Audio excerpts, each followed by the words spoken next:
താൽക്കാലികമായ ഒരു സമാധാനം മാത്രമായിരുന്നു അതെന്ന് ഗാസ ജനത തിരിച്ചറിയുകയാണ്.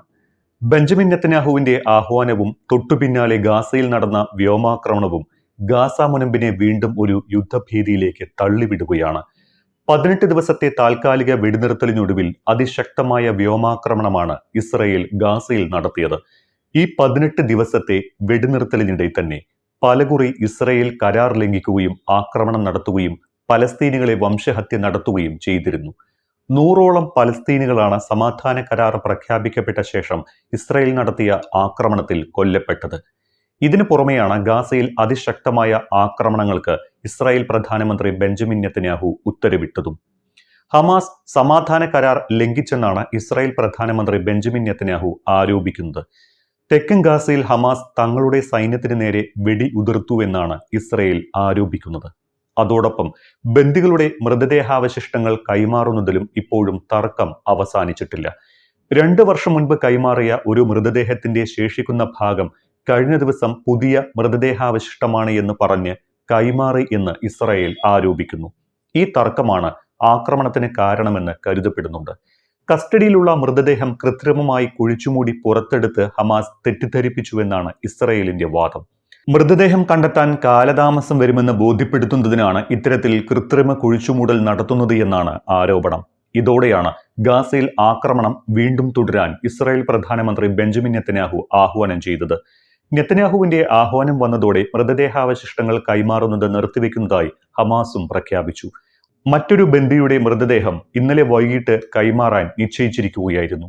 നെതന്യാഹു ആക്രമണത്തിന് ഉത്തരവിട്ടതോടെ ഹമാസ് മൃതദേഹ കൈമാറ്റം നിർത്തിവെക്കുന്നതായി പ്രഖ്യാപിച്ചു. ഹമാസിന്റെ ഇസുദ്ദീൻ അൽ ഖസാം ബ്രിഗേഡ് പ്രസ്താവനയും പുറത്തിറക്കി. ഇസ്രയേലിന്റെ ഭാഗത്തു നിന്നുള്ള ഏതൊരു പ്രകോപനവും മൃതദേഹങ്ങൾക്കായുള്ള തിരച്ചിൽ, ഖനനം, വീണ്ടെടുക്കൽ എന്നിവയെ തടസ്സപ്പെടുത്തുമെന്നാണ് ഖസാം ബ്രിഗേഡ് പറയുന്നത്. വെടിനിർത്തൽ കരാർ ലംഘിച്ചത് ഇസ്രയേലാണ് എന്നും ഹമാസിന്റെ ആരോപണമുണ്ട്. നെതന്യാഹുവിന്റെ ആഹ്വാനം വന്ന് മണിക്കൂറുകൾക്കകം തന്നെ ഗാസയിൽ ഇസ്രയേൽ വ്യോമാക്രമണം പുനരാരംഭിക്കുകയും ചെയ്തു.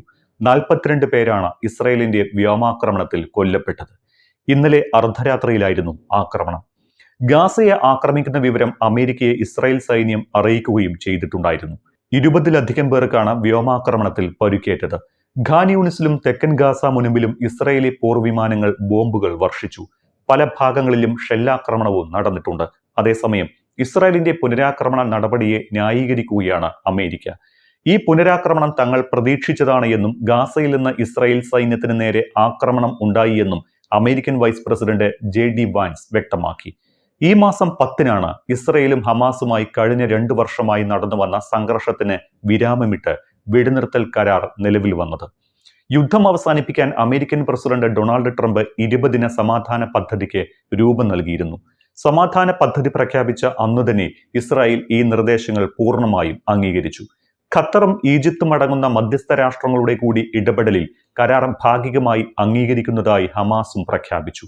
ഇതോടെ ഒക്ടോബർ 10-ന് താൽക്കാലിക വെടിനിർത്തൽ നിലവിൽ വന്നു. പക്ഷേ അപ്പോഴും ഹമാസിന്റെ നിരായുധീകരണം, പലസ്തീനിന്റെ സ്വതന്ത്ര പദവി, യുദ്ധാനന്തര ഗാസയുടെയും പലസ്തീന്റെയും ഇടക്കാല ഭരണം, ഗാസയുടെ പുനർനിർമ്മാണം എന്നീ കാര്യങ്ങളിലെല്ലാം തർക്കം നിലനിന്നു. ഇതിനിടയിൽ പലകുറി ഇസ്രായേൽ നിസ്സാര കാരണങ്ങൾ പറഞ്ഞ് ഗാസയിൽ വെടിവെപ്പും കരയുദ്ധവും നടത്തിക്കൊണ്ടിരുന്നു. സമാധാന പദ്ധതി നിലവിൽ വന്ന് 2 ദിവസത്തിനകം തന്നെ മന്നവരെ ലംഘിച്ചുവെന്നാരോപിച്ച് 5 പലസ്തീനികളെയാണ് വെടിവെച്ച് കൊലപ്പെടുത്തിയത്. ഇതിനോടകം 100-ലേറെ തവണ ഇസ്രായേൽ കരാർ ലംഘിച്ചതായി ആരോപണമുണ്ട്. ഗാസ ഗവൺമെന്റ് മീഡിയ ഓഫീസിന്റെ റിപ്പോർട്ട് പ്രകാരം 125 തവണ ഇസ്രായേൽ കരാർ ലംഘിക്കുകയും 94 പലസ്തീനുകളെ കൊലപ്പെടുത്തിയതായും ഗാസ ഗവൺമെന്റ് മീഡിയ ഓഫീസ് കുറ്റപ്പെടുത്തുന്നു. 13 ബന്ദികളുടെ മൃതദേഹങ്ങൾ കൂടിയാണ് ഹമാസ് ഇസ്രായേലിന് കൈമാറാനുള്ളത്. എന്തായാലും ഇനി ഗാസയിൽ എന്തായിരിക്കും സംഭവിക്കുക എന്ന് ഉറ്റുനോക്കുകയാണ് ലോകരാജ്യങ്ങൾ.